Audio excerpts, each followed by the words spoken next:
የተወለድኩት አዲስ አበባ ዞን 92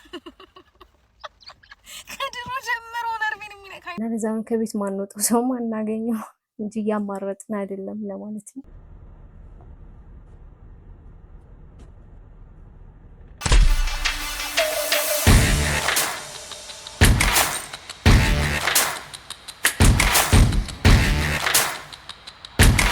ሰላም ሰላም፣ እንዴት ናችሁ? እስከ ዳር ነኝ። ይህ በዚህ ሰሞን የተሰኘው ዝግጅታችን ነው። በዚህ ሰሞን በዚህ ሳምንት ማህበራዊ ድረገጾችን ምን አይነት ጉዳዮች ናቸው ያነጋገሩባቸው የሚለው የምናይበት ዝግጅታችን ነው። አብሯችሁን ቆዩ።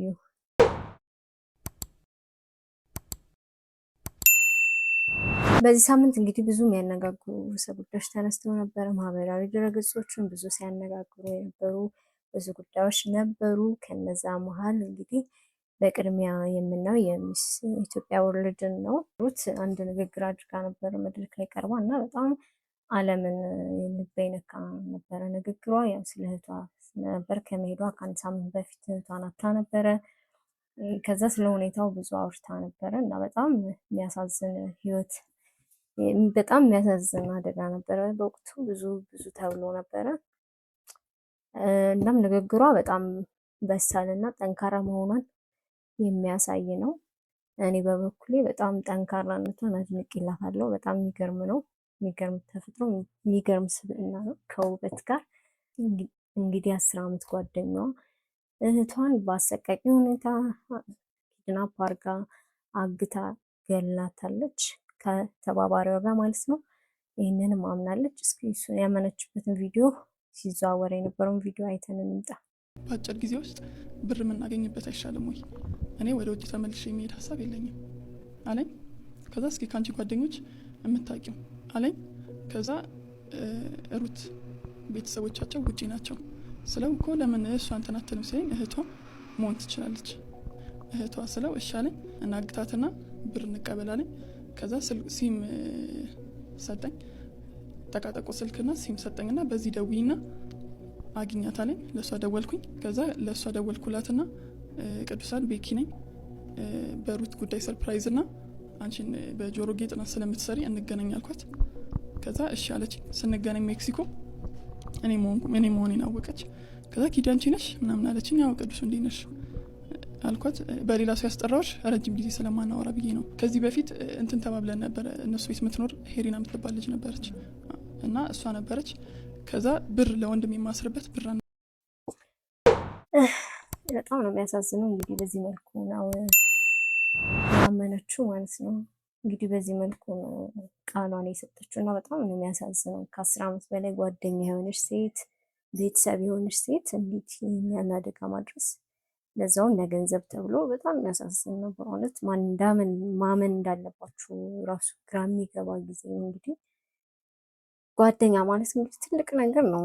ብዙ ነገር ሼር የምትደራረጉት ጓደኝነት ማለት በጣም ከባድ ነገር ነው። ማለት በደንብ መግባባት ያለበት ነው። እኔ እንጃ አንድ ሰው እንዴት ይሄን ያህል ሊጨክን እንደሚችል ባላቅም እና በጣም ያሳዝን። ውስጥ ያለውን ሀዘን፣ ቁጭት ሁሉንም ችላ እንግዲህ የሚገርም ንግግር ነበር ያደረገችው። በጣም ጠንካራ ሴት ናት። እንዲህ ብላ ነበረ። ወርቅ በእሳት ይፈተናል። That means a gold is tasted by a fire until it's known its value.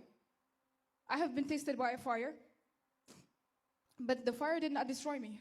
It had violated my strength and my purpose. So to every woman, every child, and everyone watching here today when I speak, you can be broken without being defeated. Someone will try to break your journey, but they do not write your ending. እንግዲህ እንደዚህ ደስ በሚል ሁኔታ ብዙ የሚሰብራችሁ ነገር ሊኖር ይችላል፣ ግን እናንተ ጠንካራ ሆናችሁ ቁሙ ነው የሚለው መልእክቱ እና እኔም በጣም ነው ማደንቃት እና በዚህ አጋጣሚ ቮት በማድረግ እባካችሁ ተባበሯት። በእውነት ብዙ ደስታ የሚገባት ናት። እንግዲህ ከዚህ ሁሉ መከራና ሀዘን በኋላ ቢያንስ በዚህ ደስታ ይገባታል ብዬ ስለማምን እባካችሁ ሁላችሁንም ገብተን ቮት እናድርጋት እላለሁ። እንቀጥላለን። እና እንግዲህ ሌላው ደግሞ በዚህ ሰሞን ሲዘዋወር የነበረው የበፊቱ የአማራ ክልል ፕሬዝዳንት የሆኑት ገዱ አንዳርጋቸው በውጭ ሀገር በፓርኪንግ ስራ እንግዲህ ተሰማርተው የተለቀቀ ቪዲዮ ነበረ ሲሰሩ የሚያሳይ ቪዲዮ ነው። እሱን ቪዲዮ አይተን እንመለስ።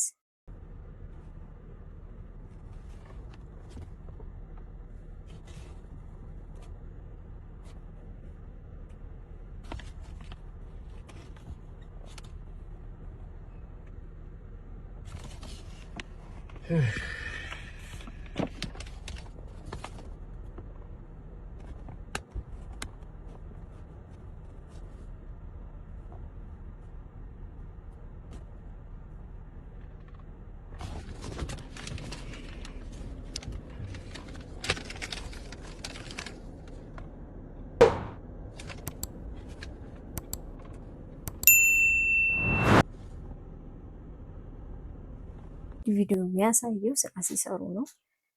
ስራ መስራት እንግዲህ ወንጀል አይደለም። የዚህ ቪዲዮ ትርጉም ወይም መልእክት አልገባኝም።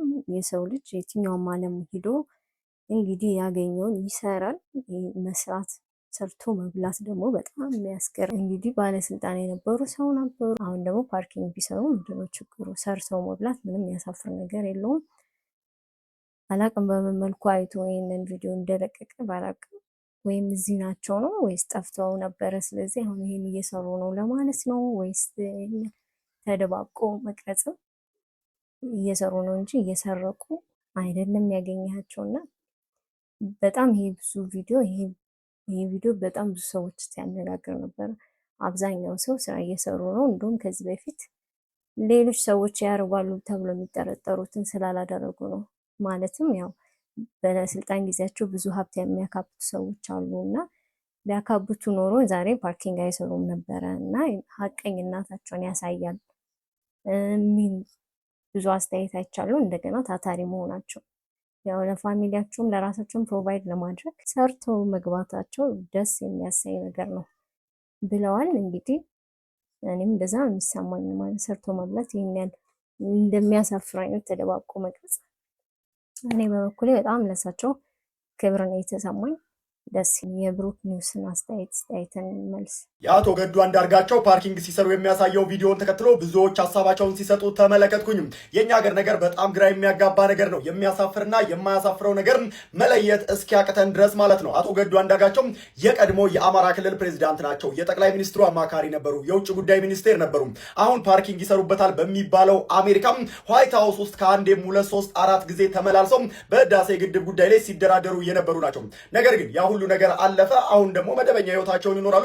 መደበኛ ህይወታቸውን በሚኖሩበት ሰዓት ላይ ደግሞ ፓርኪንግም ሆነ ሁሉንም አይነት ስራ ሳይንቁ ይሰራሉ። እኛ ጋር ግን አንድ ጊዜ በራይድ መሄድ የለመደ ሰው ተመልሶ በታክሲ መሄድ የሚከብደው የሆነ ስራ ሰርቶ ከፍ ያለ የመሰለው ነገር ግን ያ ስራ እየተንገጫገጨበትም ወርዶ ከመስራትም ራሱን ቆጥቦ በድህነት አፉን ለጉሞ የሚሞት ባለበት ላይ እንደዚህ አይነት ሰዎች ሊበረታቱና ሊመሰገኑ ይገባል። ኢሪስፔክቲቭ ኦፍ ከፖለቲካ እይታቸው ውጪ ማለት ነው። እሳቸው አሁን ከፖለቲካ ወጣ ብለው ዘና ብለው የራሳቸውን ፓርኪንግም እየሰሩ እየኖሩ ይገኛሉ። ስለዚህ ምስጋና ይገባቸዋል ማለት ነው። እውነት ነው። ይህንን ለፋሚሊያቸው ለራሳቸው እንዲሆን ሰርቶ መግባታቸው የሚያስመሰግን ነገር ነው። እውነትም ምስጋና ይገባቸዋል ባይ ነኝ። እውነት ሌላው አነጋጋሪ ነው። እኔ ሁልጊዜ ሳነሳው በጣም የሚያዝናናኝ ነገር የሴዶ ነገር ነው። እኔ በበኩሌ ያው አውቆ ነው ብዬ ነው ማስበው። ማለት የማርኬቲንግ ስትራቴጂ ነው እና ማነጋገር ምናምን ይፈልጋል። ስፖርቱ በራሱ እንደዚህ አይነት ቫይብ ስለሚፈልግ ማለት ነው። ለዚህም ደግሞ ትክክለኛው ሰው ሴዶ ነው ብዬ አምናለሁ። የእውነት ለመናገር በጣም ነው የሚያዝናናኝ እና በጣም በጉጉት ነው የምጠብቀው የሁለቱም ፋይት። ባለፈውም እንዳልኩት አይሆፕ እንደባለፈው በሰከንዶች ወይም በደቂቃ የሚያልቅ አይመስለኝም። ጥሩ ፋይት እናያለን ብዬ አስባለሁ። እናም ከሰሞኑ እንግዲህ እንደዚህ ሲያነጋግር ቆይቶ 4 ቀን ሲቀረው እኔ አልወዳደርም ብሏል። ምክንያቱ ምንድነው? እስቲ አብረን ይሄ መልእክት ለኢትዮጵያ ሕዝብ ነው። እኔ ውድድሩ የቀረው 4 ቀን ነው፣ ግን እኔ አልወዳደርም። በቃ መወዳደር አልችልም። እኔ ለምን እንቁላሉን እኔ አስጠይቄያለሁ፣ በሃይማኖቱ ማስጠይቄያለሁ። ሲህር ነው፣ ድግም ተሰርቶበታል፣ መተት ተሰርቶበታል ተብያለሁ። በእንደዚህ አይነት ነገር ደግሞ እኔ አልጫወትም። ስለዚህ ኢትዮጵያ ትኬት የገዛችሁ ለውድድሩን ስፖንሰር ያደረጋችሁ ምናምን እኔ አልጫወትም ማለት ነው። ድግም ሰርቶ ነው። ከዚህ በፊትም ንቃተ ህሊናን በእንቁላሉ ከመታው በኋላ ነው በቃ ልጁ ከዛ በኋላ የጀዘበው ማለት ነው። ስለዚህ እኔ ውድድር አልወዳደርም። ትኬት የገዛችሁም ሰዎች በቃ ወይም ሌላ ተደባዳቢ ከውጭ አምጡልኝ። ሐሙስ ሌላ ከመጣችሁልኝ እገባለሁ። ግን ከዚህ ሰውዬ ከመተታም ሰውዬ ጋር እንዳልኳችሁ በጣም ነው ሴዶ የሚያዝናናኝና አልገባም ብሏል።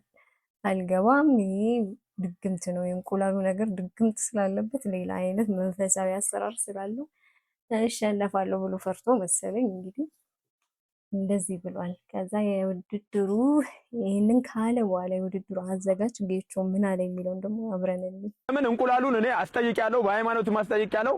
ሲህር ነው፣ ድግም ተሰርቶበታል፣ መተት ተሰርቶበታል ተብያለሁ። በእንደዚህ አይነት ከ120 ሚሊዮን 130 ሚሊዮን ህዝብ ጋር ለመጣላት ቸኩለሃል መሰለኝ። ለምትደባደበው ከ120 ከዚህ ሁሉ ህዝብ ጋር ነው የምትደባደበው። እንግዲህ አንተ አልወዳደርም ብትል ከ120 ሚሊዮን ህዝብ ጋር ነው የምትደባደበው ብሏል። እና አብዛኛው ሰው እንደውም ጁሊ እንኳን ባይገባ ከኛ ጋር ነው የምትደባደበው፣ ዛሬ አንለቅህም፣ በኢሚግሬሽንም በኩል ከሀገር እንዳይወጣ ጥብቅ ክትትል ይደረግበት። በጣም ብዙ ነገር ነው የተባሉት። ኮሜንት ገብታችሁ እያያችሁ ተዝናኑ እላለሁ። ግን እኔ በቃ ይሄ ፋይት በጣም የሚያጓጓ ሆኗል። የዚህ ሁሉ ቅመም ደግሞ ሴዶ ይመስለኛል። ሴዶ በጣም ከድሮ ጀምሮ አነጋጋሪ ሰው ነው። አሁንም እንግዲህ ፍልሚያ በጣም እያነጋገረ ነው። አይኬን ዌት በቃ እስካያቸው ድረስ ማን እንደሚያሸንፍ ኮሜንት ላይ ማን እንደሚያሸንፍ ገምቱ። በህይወት ምን እንደምጠላ ታውቃላችሁ? ዴቲንግ በቃ የሌለ ሆኖ በቃ የሆነ ስትሬንጀር ጋር ሄዳችሁ ሀይ ሰላም ብሎ ሰላም የተወለድኩት አዲስ አበባ ዞን 92 ከድሮ ጀምሮ ነርቬን የሚነካኝ ነገር ነው። I get nervous ሲጀመር I just don't like new people. I'm sorry እንደ እብዴት ይውላ አይደለሁም እና I have a date today እና ልቅር ሊሄድ ግራ ገባኝ። ብታዩ እኔ እንደምፈልግ ታውቃላችሁ? የሆነ ሰውዬ ይመጣል፣ ወደድ አደርገዋለሁ፣ እሱም ወደድ ያደርገኛል።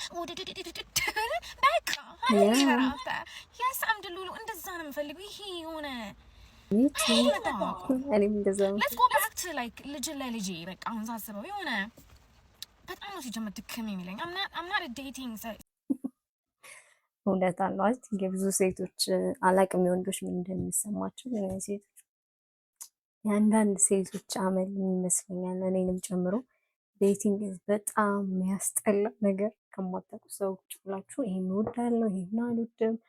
በተለይ ደግሞ ትልቅ እየሆናችሁ ስትሄዱ በጣም ነው የሚሰለችው። የምር አይ ቲንክ በጣም ልጅ ሆናችሁ ትወዝፈን። አሁን ለምሳሌ አዲስ ሰው መታወቅ፣ አዲስ ነገር ማየት ምናምን ስለ ሰው ማወቅ ራሱ በራሱ ደስ የሚል ነገር ነበር። ትልቅ እየሆናችሁ ከሄዳችሁ በኋላ ግን ይደክማችኋል። ላይክ ወሬው ይደክማል፣ ሁሉ ነገር ይደክማል።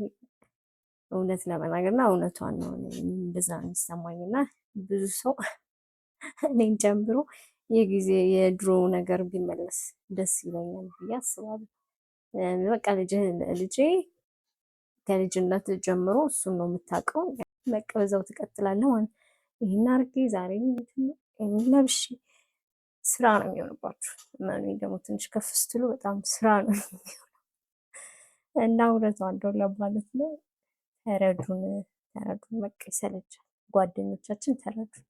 ለምን አሁን ሰው ራሱ ቅድም ይሄን እንዴት ብቀር ጓደኛዬ ትገለኛለች ትላለች። ይሄን ጓደኞች ራሱ አግቢ ያው ቤተሰብ አግቢ ሁሉም አግቡ ይላቸዋል።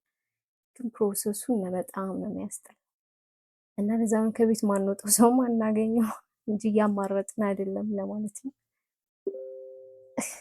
ሌሎቹ ደግሞ በጸሎት ይለምናሉ ይሄን ስጠኝ ብለው ከዛ የሚገጥማቸውን ምንድን ነው የሚለውን ምናየው። ጌታዊ ዛሬ የማገኘውን ሰው እንኳን የተማረ ሰው አድርግልኝ፣ ሌላ ምንም ነገር አትጠይቅና።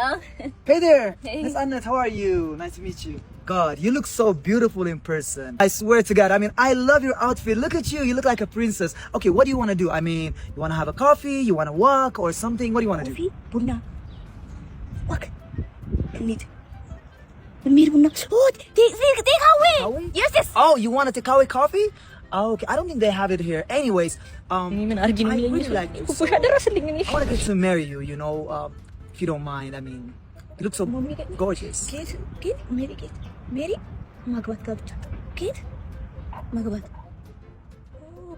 አናስገባም ሰርገኛ እንግዲህ በማለት ነው የምትጠይቁትን በእውነት መርምራችሁ ጠይቁ ለማለት ነው። ላይክ የምንጠይቀው ነገር ከኛ ጋር የሚሄድ ነገር የምንችለው በአቅማችን የሚለውን ነገር ያሳየን ይመስለኛል። እኔ ግን በዚህ ዓለም ሁሉ ነገር ይገባኛል ብዬ ነው የማምነው።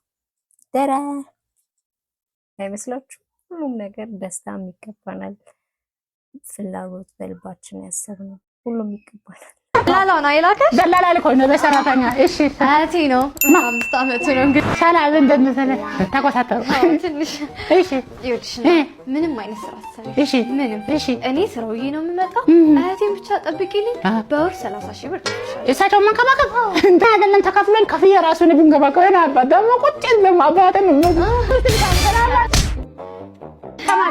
ታማቱ ችግር የለም አባት ይቀጣለት ችግር ታው ጋር ችግር አቢ ሲተን ብቻ የምጠርግበት እሺ አንተ ጋር 3.5 ራሱ አያወጣም። አንተ አትከበርም እንዴ? ተጫወቺ። እሺ እንጫወታ ተጫወታብኝ እናቶትን ያሲሉ በጣም የሚያዝናናኝ በጣም በቃ የሚሰራው ቀልዶች ያዝናኑኛል። እንዲሁም ቁም ነገርም ሲሰራ በዛው ልክ ነውና ያሲኑ ትችላለህ።